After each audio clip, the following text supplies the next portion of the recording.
Hello student, I am Tamanna from Vishwas Navsharda Public School Bhuna. Welcome in day 6 of class 5th EVS unit number 6. Today we are going to discuss inclined plane. This is type of simple machine. Some type of simple machine we have already discussed. तो SR10 करते हैं start. Introduction. An inclined plane is a ramp that helps in moving heavy object up and down height.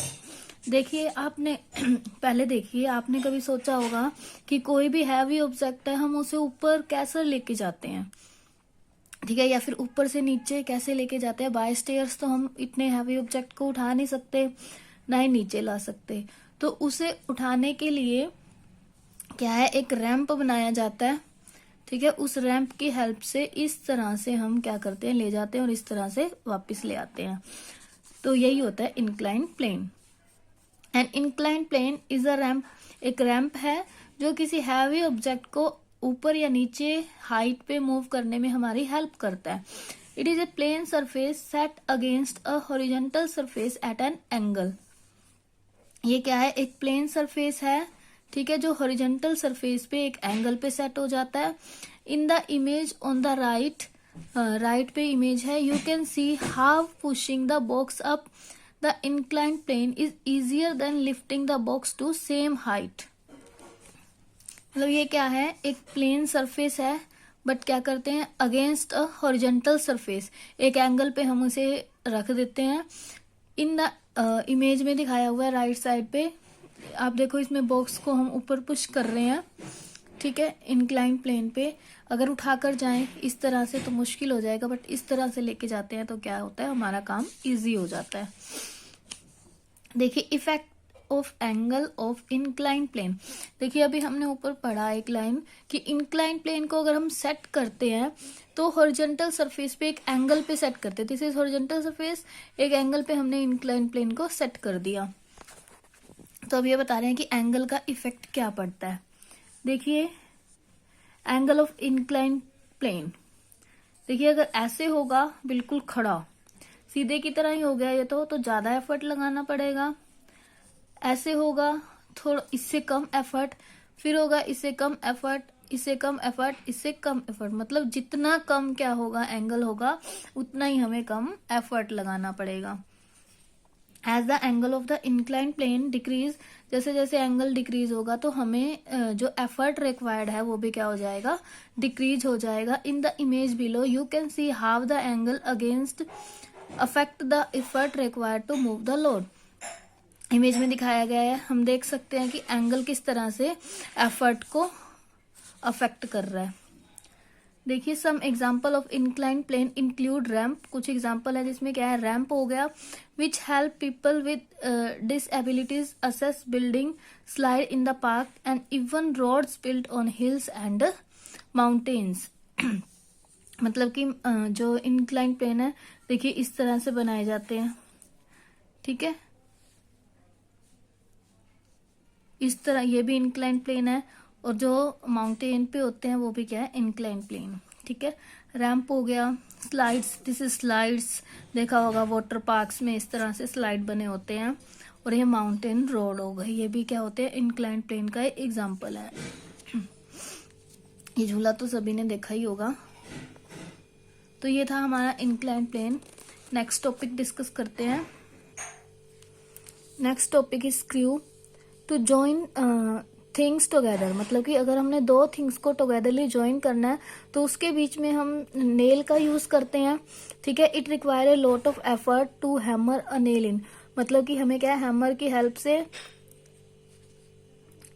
Effort लगाना पड़ेगा, ठीक है, nail के ऊपर, तभी वो क्या है, दो चीजों को बाइंड करेगी. और बाहर खींचने के लिए भी एफर्ट लगाना पड़ेगा. So instead of nail we use screw. मतलब फिर हम किसका यूज करते हैं, स्क्रू का यूज करते हैं. इफ यू लुक क्लोजली, देखिए अगर इसे देखो you will see that a screw is like a ramp. तो स्क्रू क्या है, एक रैम्प की तरह है. इफ यू लुक क्लोजली मतलब रैम्प की तरह, but the ramp twist around as it goes up. मतलब कि बट राउंड, इसमें क्या हो रहा है, इंक्लाइंड प्लेन जो है वो ट्विस्ट हो रहा है। इस तरह से हम जैसे इसको इस तरह से डालेंगे, इस तरह से निकाल लेंगे। स्क्रू इज दस अ सिंपल मशीन, स्क्रू क्या है, सिंपल मशीन है, that makes it easier to push a nail forward और पुल इट आउट, मतलब कि नेल को अंदर भी डाल सकते हैं, बाहर भी खींच सकते हैं।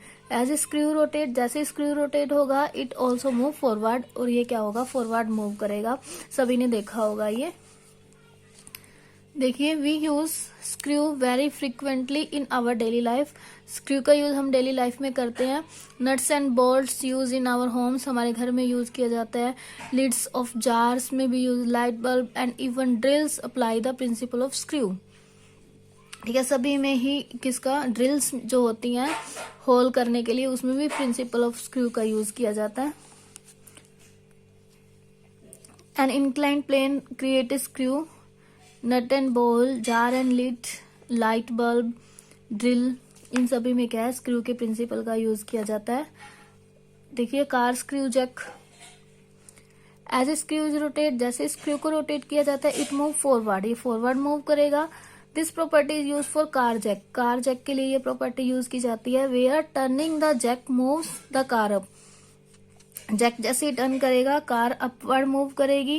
When a car tyres need to be change, जब कार टायर को चेंज होने की जरूरत है, the jack is use to push the car up, jack use किया जाएगा कार को अपवर्ड पुश करने के लिए, विद मिनिमल एफर्ट, मतलब कि कम एफर्ट के साथ।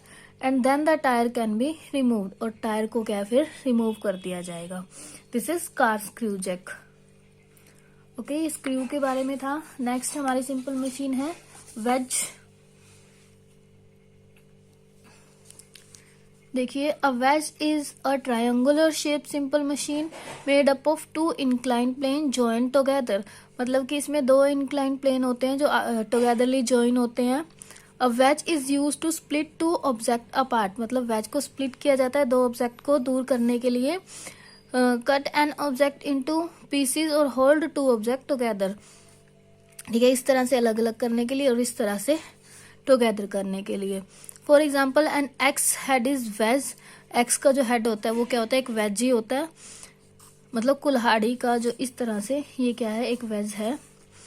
When it is swung down on a long, the metal wedge pushes the wood apart, मतलब इस तरह से वुड के अंदर डाला जाएगा तो ये टू पीसेज में ब्रेक हो जाएगी।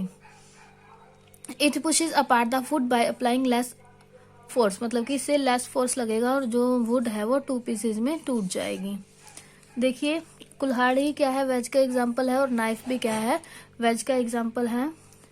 तो स्टूडेंट, आई होप कि आपको वेज समझ आया होगा कि किसी भी मतलब सब्सटेंस को तोड़ने के लिए, टू पीसेज में तोड़ने के लिए वेज का यूज किया जाता है। स्क्रू आपको समझ आ गया होगा कि टू ऑब्जेक्ट को टुगेदरली जॉइन करने के लिए स्क्रू का यूज किया जाता है, ठीक है। और आपको इंक्लाइंड प्लेन समझ आ गया होगा, हैवी ऑब्जेक्ट को ऊपर लेके जाने के लिए या नीचे लाने के लिए स्क्रू का यूज किया जाता है। तो स्टूडेंट, SR10, SR11 और SR12 ये आपकी लास्ट सिंपल मशीन थी, तो आप इसे रीड कर लेना। और यहाँ आपकी यूनिट भी फिनिश हो गई। नेक्स्ट तो वोकेबलरी है, तो इसमें वर्ड और मीनिंग दिए हैं, आप इनको भी रीड करना। Contact, rigid, groove, incline, disability, ramp, protect, इन सभी को आप रीड कर लेना। नेक्स्ट है रिवीजन, तो रिवीजन भी आप लोग कर लेना रीड, ठीक है। इसमें वही डेफिनेशन दी हुई है जो आप लोग पहले स्टडी कर चुके हैं, तो आपको ये यूनिट पूरी रीड कर लेनी है। और जो वर्कशीट है वो आपको इसमें से फाइंड आउट कर लेनी है, जितनी भी आपकी वर्कशीट बची हैं। Thank you, bye bye, keep studying.